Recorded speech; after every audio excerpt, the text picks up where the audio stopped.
Good evening, everyone, and once again, welcome to the Rejoice Christian Eagles Coaches Show, coming to you again from the patio down here at Mad Eats at 76 and Main Street here in downtown Owasso. And if you're just now joining us online, you got plenty of time, and we encourage you to come on down here during the show and grab some of their grub or one of their outstanding shakes while you watch the show live. I've got pretty good information that their shakes are pretty good, would you say? Oh, yeah. Pretty good, yeah. They're really good. Hearty. You drink too much of it, or though. too fast. Yeah. Yep. Pretty now, big. It may keep you up for the rest of the night, but I'm Bill Bush, and I'm joined here tonight by my broadcast partner, Mark Kirk, and then head coach of the Rejoice Christian Eagles, Brent Marley, and offensive coordinator for the Eagles, Casey Willis. We're here to talk about the district opening victory over the Salina Wildcats. And so feel free to ask any questions during the show, and just click on the comment section if you've got anything that you'd like to for us to comment on, or any comments that you might want to make. Just let us know. First of all, Coach, congratulations on going 4-0. I know that's probably definitely one of your goals when you start the season. You go 4-0, but also winning the first district game of 2022. And I mean, what a win once again in blowout fashion, as you guys made a huge statement in beating the Salina Wildcats 67-6 on homecoming night. And congratulations to Marshall Hefner, talking about homecoming, being crowned homecoming king, and Maddie Henson was the homecoming queen. So special night for those two. But it was pretty much a complete victory in every facet of the game. Unlike last year, where the boys were kind of slow getting started, they were ready to play getting out of the gate. I mean, we were up 44-0 at halftime, and pretty much just put it on cruise control after that.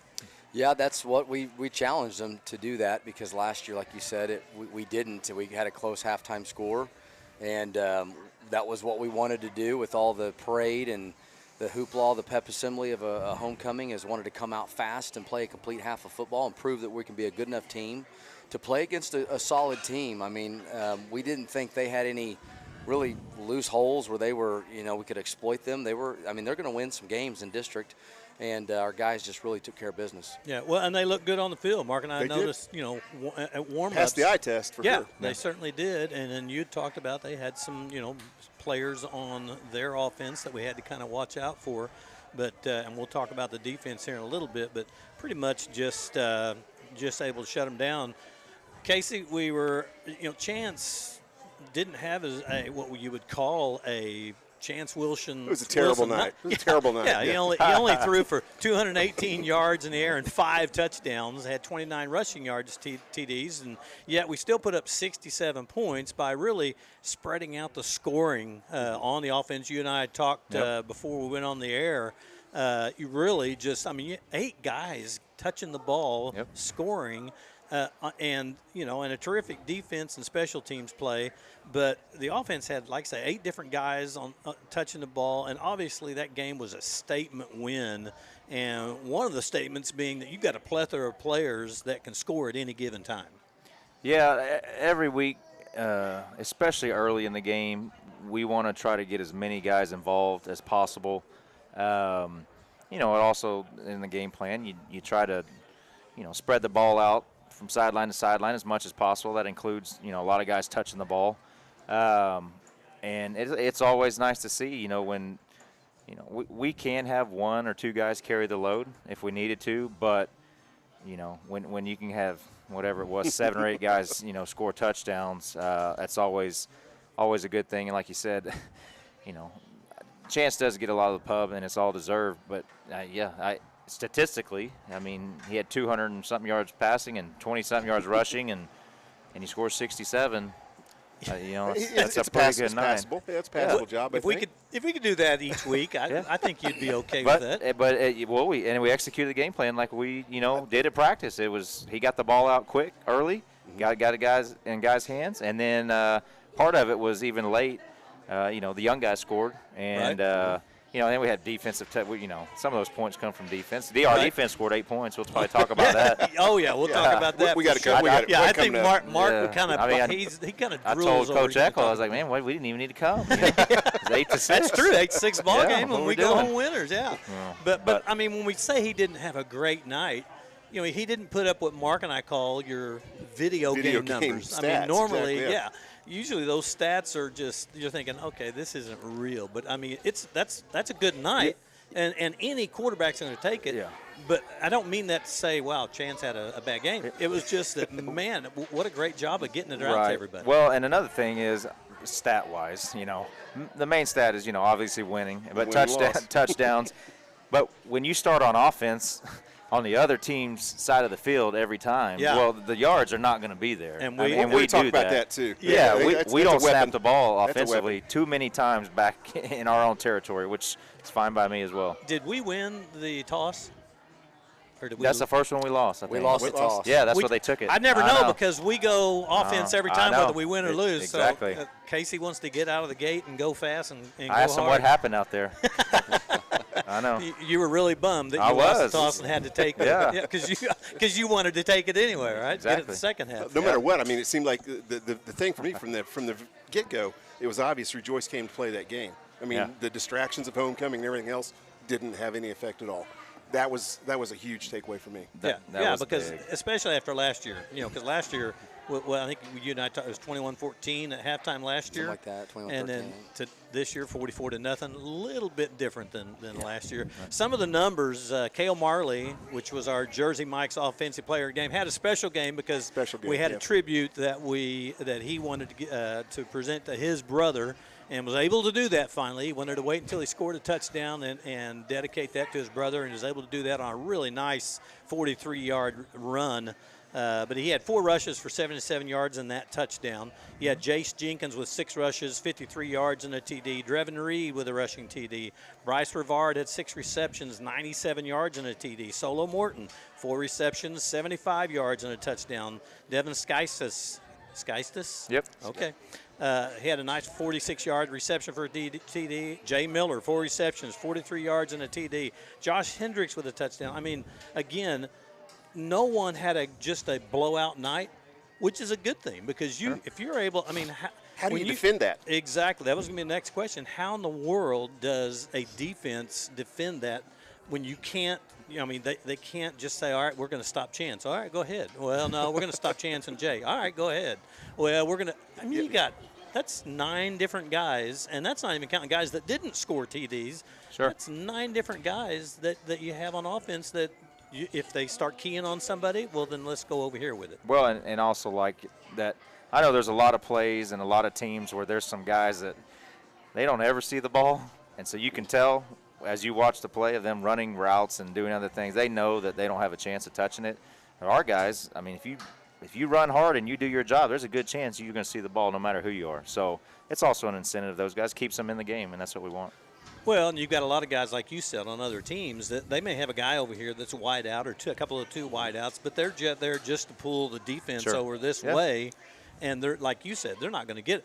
On our guys, don't go to sleep on anybody because any of our skilled position people are and can and will score on you eventually. Right. And they all do a good job. Yeah, and we even saw that. I mean, even if for some of our guys like Jay, for instance, if the ball doesn't go to him and he draws 2 people with him, he's pulling it off someplace else. I mean, he's got an effect on the game whether he gets the ball or he doesn't. Yep. A lot of folks are like that. And a great, I'll let Mark address this, but, great night for defense. Oh, defense. Oh, yeah. It's 7 tackles for loss, a sack, a fumble recovery, interception return for a touchdown, and a safety. And, there was another safety, too. Special teams. Special teams. Pretty good night all the way around. I mean, Cooper Auschwitz continued to show up, had great games as far as we're concerned. He had 2 weeks ago, he had a fantastic game, too. He just had another good game last night. He's really coming on. Really love the way to watch him play ball. He plays with a lot of emotion, and he plays hard. I love to watch that. I mean, nothing about him is ever in second gear. He's going in 4th gear all the time. He's definitely moving hard. So anyway, let's see. Yeah, Cooper had 9 tackles. He was the defensive player of the game first off, which he probably could have been 2 weeks in a row, but he definitely was this time. 5 solo, 1 for loss, and a pass breakup. Camden Ryan, 8 tackles, 4 solo, 1 for loss. Josh Hendricks, 7 tackles, 6 solo, an interception, and then a 37-yard reception for a TD. Yep. Dalton Close, 7 tackles, 3 solo. Cale Marley, 7 tackles, 4 solo. Isaac Barnett, which was really good to see Isaac back, by the way, had an impact on the game, 7 tackles, 5 solo. T.J. Wilson, 6 tackles, 5 solo. Jet McCain, a tackle for loss and a safety. Obviously, and it's something that doesn't happen all the time, but we saw 2 of them in one. I think it's the first game I've ever been to. I saw 2 safeties in one It is game. for me. Yeah. Daniel Zadora, a tackle for loss, and then safety on special teams. Yeah. Pretty fantastic night. It was great, and I want to tell our crowd was great. Our fan base was awesome. Didn't think it could get better from the Beggs game, and I think it was even better against Salina. And what's really cool is our fan base has been able to see some unique football the last 2 weeks that we played at home, or last 2 games at home. A lineman getting a blocked punt and return it for a touchdown, Yep. and then 2 safeties in the game, like you said, very, very rare. So, no, it's awesome. And we've been, I think overall at Rejoice, if you talked about, people about what we've been known for, it's been our offense, and rightfully so. And, Coach Wilson and I came in together, 7 years ago, and we're kind of offensive guys at Victory before that. And our defense has always been good and been good enough to keep us in games and win games. But I think that finally, and I know Coach Eckel, it's a whole part of him coming in, I really feel like our defense is getting to where, no, you can't just talk about our offense. Our defense is pretty stingy and pretty fast and quick and to the ball and feisty. And so we love that. I mean, we love that. And because defense does win championships. If we can offense the football and score points, which we believe that we can, well, man, if you can hold people out of the end zone and get the ball back, it really is. Makes it a lot easier on that offense, your best doesn't it? offense, yeah, really. Absolutely. Yeah. Absolutely. And I think it's really obvious that, Coach has got everybody in the right position. They're playing really good ball. Everybody's flying to the ball on every play, getting really good on coverage for secondary, and putting people into that mode where they're really getting out of their game plan and going to the air a lot more than most people are really, comfortable with doing. And it's really paying off. Been a fantastic start, at least I think, for defense. Definitely the strongest start I've seen since I've been working with Rejoice. So. Yes, I would totally agree. And then the other piece on that was Coach Johnson, the special teams, really kind of been stepping up. They got a safety this week. I think that, like you said, that scored points on that. But that's that one area that we might have had an Achilles heel a little bit the last couple of years. But that's all gone. And just like we were talking about a minute ago, the effect that the special teams are having on the rest of the game are showing an impact. I know a lot of places special teams is kind of something you do because you have to. But I think since we've taken the approach of that is a third of the game and the emphasis that we put on it. I mean, today is an offensive practice. Well, after 2 periods of team offense, we stop and we do special teams. And then we went back to some more offense, and then we stopped and we did more special teams. And then it's every day that it's incorporated. And Coach Johnson, like you said, does a great job, and he puts an importance on it that those kids understand, and obviously it pays off. I mean, every week. Which is, like you said, one of the reasons if you're starting on their side of the 50 almost all night long, you don't have to have a whole lot of yards on offense because you don't have to go very far. Right. But then on the opposite side of that, when you've got Maverick Price. Oh, yeah. Kicking it out of the park. Or putting it on the 1 and the guy thinking it's going to go into the end zone. That was crazy. Yeah, which he almost did it twice. Almost did it twice in a row. Yes. But I mean, be able to do that, and then because that's what led to the safety. Right. So you've got that. The offense that starts out, because of Maverick, or just starting out on the 50 because he's pinned them deep all night, and then you have them, starting off on the 20 when they do get it. Yeah. And again, if you can't get out of the shadow of your goalposts, then you better have just one heck of a punter. Because otherwise, you don't want to get – this is one team you don't want to give them a short field. Right. Yeah. It's another thing, too, with Coach Johnson watching the special teams all the time. He comes in every day. He's got notes. He's got the stuff drawn up. He's looking at it, and we've been blessed with the kids right now where we're at in special teams that we're seeing a lot of teams just kick it out of bounds, and they're shanking it left and right. I mean, and so we're getting great field position. And it's been a definite benefit. Like Coach Will said, it hurts in stats because we're playing with such short fields and we're scoring in 2-3 plays, and it does. But the stat you want's the W. Exactly. Right. Yeah, exactly. absolutely. And he's done a great job because, like I say, he was frustrated, I know, at the beginning of the season because he had a bunch of young, like he would call it, a patchwork of kids going out because but now he's got them, I think, all settled in. They're staying in their lanes, nobody's blowing. You don't see very many blown assignments on kick coverage, whether it's punt coverage or whether it's kickoff coverage, and you're reaping the benefits. The 2 or 3 punts we've had this year. Yeah, whenever we do have to punt, like 3 times It's so a dirty far. word. Yeah, yeah, especially for an offensive coordinator. And speaking of special teams, I wanted to congratulate last week's Rise Above number 20 honoree freshman kicker Duncan Andrus. Coach Marley sent me the text. But a lot of times when we get into the game, if we're not mentioning these guys, like all of a sudden the light bulb goes off. Oh yeah, that's the number 20. Well, he's a JV kicker. And this is nice to know, too. I mean, nice to know you got another kicker coming up. But according to Coach Marley, he went 7 for 7 on PATs last week in a 42-7 win over Bishop Kelly's JV. And he's always cleaning the bus after trips and asking if there's anything he can help with. And so we'd be remiss if we didn't. I mean, we were remiss in not announcing that during the game. He'll get some love during Friday night's game, but we wanted to make sure that we did it here on this broadcast because, like you said, it's not necessary. Number 20 is not necessarily the best athlete on the field or the guy that gets all the pub or the guy that had a big night. A lot of times it's the guy that put in that kind of effort that nobody sees. Right. It's behind the scenes. It's not on the field, but they're putting forth the extra effort, and he sounds like one of these kids. Attitude, heart, and work ethic has a lot to do with how you perform. And that's really what the 20 we really wanted it to be about. And it has a lot of times it is a guy that plays, but we also don't want it to morph into has to be a guy that plays a lot. No. And Duncan's got a lot of playing time ahead of him. And will be a great kicker for us and a good football player. Yep. Yeah, absolutely. And we just want to remind everyone, if you got any questions or comments, be sure to. We had a lot of comments live during the game. I saw one on there that said something about Coach Willis was looking older. Yeah. Well, that is a comment, and you're free to do so. That was all the way from Alabama. Somebody from Alabama said that. Yeah, I think it said Andrew Willis, who I know I coached first grade football with, who had a 40th birthday not 2 days after mine. So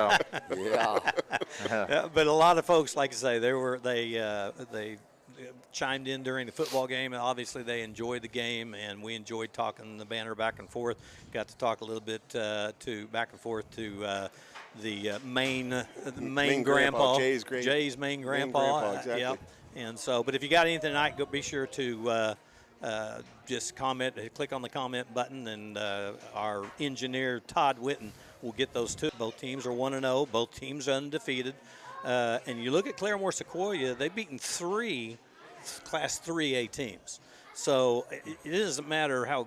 I mean, if you're a 2A team or whatever, and you're stepping up in class and you're beating these teams, and they beat them, most of them by a lot. I mean, they're averaging 57 points a game, and again, that's against 3 3A teams and an A team. And we're averaging 57.5, or they're averaging 57.5. We're averaging 57. We allow 15.8 points a game. They allow 13.8 points a game. And they beat us at their place in 2020 in a really tight game where they came back. And I remember that game I wanted to throw my headset because we should have won the game. We should have won the game. Yeah. But I think our guys, I think that taught them a valuable lesson too, though. No one's ever beat until that horn goes at the end of the game.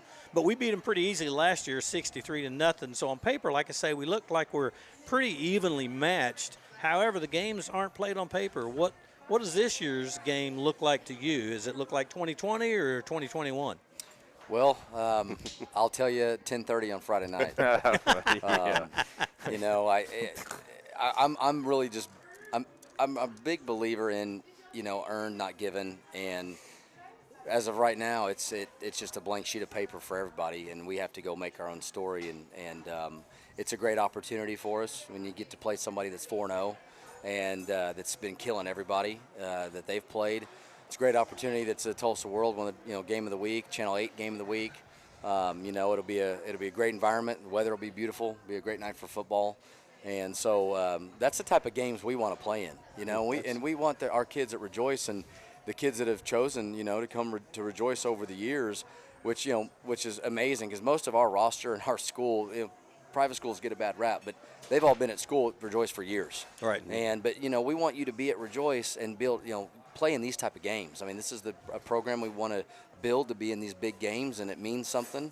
And, so we're excited about it. We've got a lot of work to do, and we've got one more day to get prepped. They've got our attention wholeheartely, and rightfully so. And so we better come out and play well. Well, and Coach Willis, I'll start with you. Let me ask you, Coach Marley. So how do you get the guys to look past last year and say, guys, don't look at them as a team you beat 63-0. You need to look at them as the team that beat you back in 2020. We share those numbers in the Tulsa world. I mean, guys, they're scoring more points per game than you, and they allow less on defense than you. Their defense allows less than you do. So their numbers are better than yours. So, and our kids are competitive. They don't like to hear that. We just tell them that. And their numbers are better, so on paper, they're supposed to beat you. And, if you can't get fired up for that and your ticker doesn't start, ready to go, then I don't know what will. But that, and then just showing them the film and telling the kids that they're better this year than they were last year. They're the same kids, but they're a year older. They lost a couple of really good linemen that they had last year, a couple other seniors that were pretty good.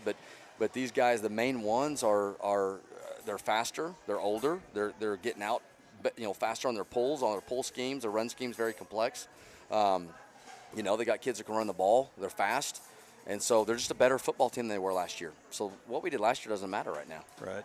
Coach Willis, so as we talked about earlier, we've got so many weapons. Starting, of course, with Chance, but also Solo had a huge game against them last year, scoring 3 touchdowns. What have you seen on film about their defense? Apparently they've got a decent D-line and some good linebackers. They talked about them in the Tulsa world. Do they present any problems as far as being able to slow down this potent offense of yours? Well, like we said, everybody gets a vote. And, I'm sure their coaches got a game plan just like our coaches have a game plan. I kind of operate on the opinion of we control what we control. They might come out there and run something we've never seen before, and that's part of it. I'm confident in our team, and I know our boys, they believe they can beat anybody, but we're also not naive enough to say that we cannot be beat on any given night. I tell them, we go out there and, we stink the place up, and you turn the ball over, any team will beat you. They will. Make mistakes, if you don't play well, but if we go out and we execute and we play well, I feel we can win any game. So it's up to you guys, know. But they're 4-0 for a reason. I think they got good speed defensively. They play hard. You can tell that they believe that they can win. I don't think they have a ton of weaknesses. I haven't watched their offense, but I know they score a ton of points. They got a lot of guys that play both ways like ours. They're a good 2A team. Me and Coach Marley, we've had several games against the Claremore-Sequoia Eagles over the years, and I know they've kicked our teeth in several times. Knocked us out of the playoffs in victory a couple times. So we don't take them lightly at all. That's very good. On any given night, that's why you play the game. Right. That's why it's not on paper. It's why you play the game, right? And it's really that attitude the kids bring in when they show up at the field. They got their heads screwed on straight. Do they understand what their assignments and they're going to follow them through to the best of their ability? Right. And don't make those mistakes. Don't turn the ball over. Don't jump off sides. All the things you need to do to not give them any other advantage. Sure. Then, Rejoice's game plan has worked so far. Yeah. When we execute, I'd say, we are very explosive, but I've seen many days at practice. Our scout team gives us all kind of fits, and they stop us, and we throw interceptions to them, and thinking we're in trouble. I'm telling you, still high school kids. And we know there's some college teams that played this last weekend that could kind of, as far as penalties, didn't show up or things like that. Yeah, so it can happen. It can definitely. That's what makes the game great. So, Coach Marley, what do you think from the defensive side? What kind of problems does their offense really present for us? Well, they're a great running team, and they don't throw it a whole lot, but when they do throw it, they're really efficient. Because you get lulled to sleep on run, and then they'll play action, and they got some guys that can run and get behind you. So we have to be disciplined with our eyes, and we've been working on eyes all week. And I'm not going to go into too much detail about what we do, Don't blame you. But we have a good plan, I feel Tackle like. the guy with the ball. And That's right. yeah. And so there's just some we went back and looked at tape last year too, and reevaluated our game plan against them last year. They're doing a lot of the same stuff, but they did some different, more spread stuff last year as well. So we just kind of comparing our notes with Sunday night meeting and what we did last year, and just kind of morphing into this week, throughout the week, of what we think we need to be doing. And it's going to be a good test. We're looking forward to it. No doubt. So are there any players we need to watch on either side of the ball? Any offensive players that they've got? Any that you know of, like names or defense that we've got, especially on offense? Offensively, their running back, Logan Hadaway, is a senior, number 20. He's been carrying the ball for them for 3 years now and been highly effective. So he's really good. The head coach's son, Landon Gilbreth's the quarterback, sophomore. He's a heady kid and a big kid and can throw it well, and he runs it hard. Number 2, Carson Bickle, a 6'4" wide receiver, is a playmaker on the outside, a lot like R.J. Miller. And he runs well, and he can go up and get it. And they like to get him the ball. And then probably number 14, Dylan Pagay, their wing, really fast kid, and elusive. And so they like to get him the ball and some wing counter reverses and things like that. They got a good size line. What's The line's not bad size. Yeah, athletic. Athletic, and they move well, and they've got decent numbers, and they're just solid. Well, Sounds like Rejoice. Yeah, and the Tulsa World talked about how I guess they've got a couple of linebackers that are standout linebackers. So I mean, obviously, I'm sure that Coach Willis has got a scheme for that and ready for that tomorrow. So, without spilling anything, Play hard. That's right. Play hard. Run where they ain't. Score more than them. So, we had some. There was a little bit talk last week that Kander Character might be able to make it back, but you shared before tonight's show that he's going to be going into surgery, and we definitely want to be praying for Candery and that surgery goes well. But he's definitely out now for his career is over at Rejoice, and so. But I know his emotional support is huge, and so he'll be on the sidelines, I'm sure, cheering you guys on to victory. But it was also nice to see Isaac Barnett out there. He was on defense. Yep. And so how did his knee hold up during the game? And, I mean, no worse for wear? No, good. He felt great and made an impact and made a lot of plays. Did not look like a kid that has been out for as long as he has been. Sure. That's his first game, right? Right. Yeah, I made some good tackles. Sometimes the mental part of it is bigger than the physical, and you never know how kids are going to respond, but he went right after it. Yep. Didn't take him long. And you and I talked a little bit. Right now, not quite ready to put him back in the offense, but right now, don't necessarily have to have him, but got plenty of other he's weapons. huge on Oh, defense. yeah. He's very vital to our defense, but he's increasing his workload offensively every day at practice, and we have no problem putting him in there. Just we don't run a whole lot of offensive plays. Yeah, that's true. They just work. And not very often in the red zone either. It's That's like right. We start from here and then we go to the end zone. Easy. End zone. End zone. Absolutely. No. So, any last comments on tomorrow night's game? Going to be great weather. Yeah. Yeah. Crowd. Great We need the white same night. crowd. Oh, Come yeah. back It's out. going to be a great atmosphere. Yeah. Yeah. That'll be loud. I think the Rams are out of town, so. They're out of town. This is our last Friday night home game. Because Really? Until the playoffs, if we take care of business. But Right. The last 2 home games in the regular On season are Thursday. Thursdays. Yeah. So if you've got something to do, cancel your plans for tomorrow night. Right. You don't want to have to travel to go see a football game. Nope. Like we said last week, come out to see the most exciting game on turf, because I'm telling you guys, if you haven't seen these guys, you got to get out here and watch them, because they put on a show. They are entertaining, and everybody loves to win. Had a great homecoming crowd last week. We'd sure like to see the same thing there tomorrow night, or Friday night, not tomorrow night. Tomorrow night is the dad's dinner, because that's senior night is Friday night. And so they have a dad's dinner before that, and so that's why we're doing tonight's show tonight. We'll be back next Thursday back down here. And like I say, you need to come out and watch them as these guys continue to their quest for the gold ball. But as always, if you can't come to the game, Mark and I, we love bringing it to you, and you can watch it right here on this same Rejoice Athletics TV YouTube channel. So we just appreciate you all joining us. For my wingman, Mark Kurt, for Coach Willis and Coach Marley, and for our engineer extraordinaire, Todd Witten, we appreciate you coming out or joining us tonight. You've been watching the Rejoice Christian Eagles Coaches Show from Mad Eats. Join us next Thursday night right here on the patio. And until then, and don't forget to catch us Friday night if you can't come to the game. But until then, good night, God bless, go Eagles.